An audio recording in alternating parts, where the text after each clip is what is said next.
Facebook নিজেই তারা নিজেদের গাইডলাইন্স মানে না, তো আমরা কিভাবে মানব? দেখেন, আমি আপনাদেরকে এখন লাইভ প্রমাণ দেখাবো যে ফেসবুক যে নিজেই তাদের কথা রাখে না। ঠিক আছে, তো ফেসবুকে কি নিয়ম নীতি, যে ফেসবুকে আপনি অরিজিনাল ভিডিও তৈরি করবেন, কোনো ধরনের অগ্নিকাণ্ড বা দেখা গেছে ধ্বংসাত্মক কিছু বা কোনো কারো ক্ষতি হইতেছে এরকম কোনো কিছু ভিডিওতে রিলসে আপনারা উল্লেখ করতে পারবেন না, এমনকি ক্যাপশনও দিতে পারবেন না। ঠিক আছে, দেখা গেছে কেউ পড়ে যাইতেছে, মানে ব্যথা পাইতেছে বা কোনো ধরনের দুর্ঘটনা ঘটতেছে, এই ধরনের ভিডিওগুলো তারা করতে নিষেধ করে এবং এগুলো তাদের গাইডলাইন্সে বিরুদ্ধে যায়। আপনারা যদি এরকম কিছু ভিডিও করেন তাহলে আপনাদের ভিডিও অটো রিমুভ হয়ে যাবে, আপনাদের পেজে সমস্যা হয়। তো আমি যদি এখন দেখাই যে এই যে আগুন বা রক্ত বা কোনো ধরনের অ্যাক্সিডেন্ট একবারেই ফেসবুকে নিষেধ। তো আমি যদি দেখাই যে কিছুদিন আগে মোহাম্মদ আলামিন ভাই, যে আপনারা সবাই জানেন যে সে যে একটা আগুনের একটা ভিডিও তৈরি করতে যেয়ে যে সে সমস্যায় পড়ে, মানে তার গায়ে আগুন লেগে যায়, এমনকি সে মৃত্যুর সাথে লড়ে মেডিকেল থেকে সে এখন আল্লাহর রহমতে সুস্থ আছে। ঠিক আছে, তার জন্য দীর্ঘায়ু কামনা করি। কিন্তু দেখেন, ফেসবুকে কিন্তু আগুনের ভিডিও করা নিষেধ, কিন্তু দেখেন তার এই ভিডিওটাতে যদি আমি দেখাই, এই যে দেখেন 44 মিলিয়ন ভিউজ আসছে। দেখেন পুরো আগুন দিয়ে ঝলসায় রয়েছে। হ্যাঁ, আমার ইউটিউবেও যদি আমি এখন যদি এই পুরো ভিডিওটা প্লে করি তাহলে হয়তো বা আমার ইউটিউবেও স্ট্রাইক আসতে পারে, কিন্তু দেখেন আমি তাই সরাসরি তার পেজে রিলসে আমি আপনাদেরকে দেখাইতেছি। দেখেন এই যে আগুনের ভিডিওগুলো, যে সে কতগুলো আগুনের ভিডিও করছে এবং তার সকল ভিডিওগুলা কিন্তু আপনার মনে করেন যে অ্যাক্সিডেন্টমূলক, মানে সে পড়ে যেতেছে, পানিতে পড়ে যেতেছে, লাফায় পড়তেছে, বা কেউ কাউকে লাঠি দ্বারা আঘাত করতেছে, বা দেখা গেছে হুন্ডা থেকে পড়ে যেতেছে, বা একটা সাঁকু পার হইতেছে, ব্রিজ পার হইতেছে, সেখান থেকে পড়ে যেতেছে।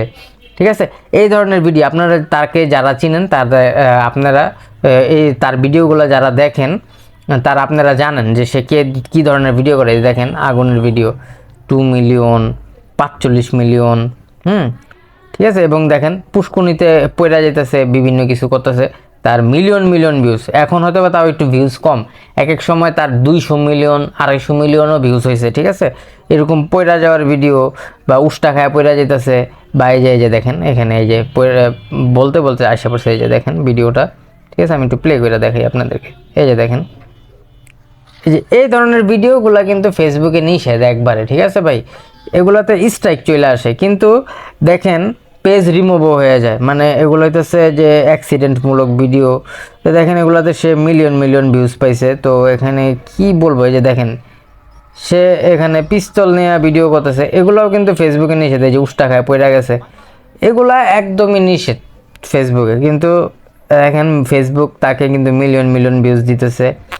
এখানে মানে কি বলবো, কিছু বলার নাই। এই যে দেখেন বিভিন্ন সময় সে উষ্টা খায় পড়তেছে, আগুন জ্বালাইতেছে, যা খুশি তাই করতেছে, কিন্তু তাকে মিলিয়ন মিলিয়ন ভিউজ দিতেছে। তো এখন আপনারা বুঝতে পারছেন যে ফেসবুক যে তারা নিজেরাই নিজেদের নিয়ম মানে না। এবং দেখেন তার ফলোয়ারের সংখ্যা দেখেন 5 মিলিয়ন হয়ে গেছে, 5 মিলিয়ন ফলোয়ার হয়েছে। শুধু তারই না, এরকম আরও তার সাথে সঙ্গপঙ্গ যারা আছে এবং তাকে ফলো করা, এরপরে যে এই ভিডিওটার পরে কিন্তু সে অসুস্থ হয়ে যায়। এই যে দেখেন মেডিকেলে যে ভর্তি হয়েছে, এই ভিডিওটা করার পরে 44 মিলিয়ন ভিউজ যে এই ভিডিওটা করার পরে কিন্তু সে অসুস্থ হয়ে যায় পুরোপুরি। এরপরে কিন্তু তাকে মানে ভিডিওটা সে সম্পূর্ণ করতে পারে না, এখানে কিন্তু আগুন জ্বলা যায়। ঠিক আছে, আমি আর ভিডিওটা প্লে করলাম না। ঠিক আছে, কারণ আমার ইউটিউবে সমস্যা হতে পারে। ঠিক আছে, এরপরে দেখেন যে অসুস্থ যে মেডিকেলের ভিডিওগুলো, এগুলোতেও ভিউজ আসছে। তো ঠিক আছে, এখন সে আল্লাহর রহমতে সুস্থ আছে, কিন্তু তার এই ভিডিওটা দেখা, মানে যখন দেখছি ভিউজ এবং সে সম্পূর্ণ করতে পারে নাই, তার মতন মানে আরও পাগল ছাগল আছে যারা, তারা এই ভিডিওগুলো আরও করছে, তাদেরকেও একই ধরনের তার সঙ্গপঙ্গ যারা আছে এবং তাকে যারা ফলো করে, সে একই ধরনের কন্টেন্ট যারা তৈরি করে, তারা এরকম ভিডিওগুলো করছে, আমি দেখছি। ঠিক আছে, আমি আপনাদেরকে কিছু স্ক্রিন রেকর্ড দেখাবো যদি আমার কাছে যদি আইসা থাকে। ঠিক আছে, তো এই হলো অবস্থা যে ফেসবুক হইতেছে নিজেরাই নিজেদের নিয়ম মানে না। তো আপনারা এখন যারা কাজ করবেন, দেখা গেছে আমার জন্য আপনার জন্য এক নিয়ম আর তাদের জন্য আরেক নিয়ম, আমি এই জিনিসটা আসলে বুঝতে পাই না। ঠিক আছে, বিভিন্ন বড় বড় কন্টেন্ট ক্রিয়েটর যারা আছে, যে ওনার মতন যারা বড় বড় কন্টেন্ট ক্রিয়েটর আছে, এগুলো আসলে কোনো কন্টেন্টের মধ্যে পড়ে না। কন্টেন্ট হচ্ছে একটা শিক্ষণীয় বিষয়, এগুলোতে কোনো শিখার কিছু আমি দেখি না। ঠিক আছে, যাই হোক, যার যার ইচ্ছা যেভাবে যে কন্টেন্ট তৈরি করে। ঠিক আছে, ফানি কন্টেন্ট তৈরি করতেছে, এটা মজার জন্য, ঠিক আছে। তো কথা হইতেছে যে সবাইকে ফেসবুক এক নজরে দেখুক, এক একজনকে এক এক রকম নিয়ম দিবে, সেটা কিন্তু হয় না, ঠিক আছে। এই যে আলামিন ভাইকে নিয়ে যখন কোনো নিউজ যারা করছে, বড় বড় নিউজ চ্যানেলগুলা, এই ভিডিওটাতে কিন্তু ব্লার দিয়ে দিছে যে আগুনের চিত্র দেখানো যাবে না, কারণ তাদের চ্যানেলে সমস্যা হইতে পারে। তো বুঝতে পারতেছেন যে তারাই ভয় পায়, কিন্তু কিন্তু আলামিন ভাই ভয় পায় নাই। আগুন নিয়ে উষ্টা খাওয়ার ভিডিও দেয়, বিভিন্ন ধরনের ভিডিও দেয়, কিন্তু দেখেন আজকে তার 5 মিলিয়ন ফলোয়ার হয়ে রয়েছে, তার পেজে কোনো স্ট্রাইক নাই, কোনো কিছু নাই, কোনো সমস্যা নেই। তো আমাদের বেলায় এই ধরনের সমস্যা হয় কেন? ফেসবুক আসলে এক একজনের জন্য এক এক রকম নিয়ম করে রাখছে কেন?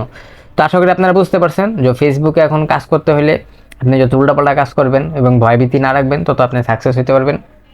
এবং ফেসবুকের যদি আপনি ইউটিউবারদের কথা শুনে না, যদি বিভিন্ন নিয়ম কানুন মাইনা চলেন, আমি দেখছি ভাই এসব নিয়ম কানুন কোনো কিছুই হয় না। যারা বেশি নিয়ম মানে তাদেরকেই স্ট্রাইক ধরা দেয়, বা পেজ রিমুভ করে দেয়, বা পেজ ব্যান হয়ে যায়, মনিটাইজেশন খায় ফেলায়।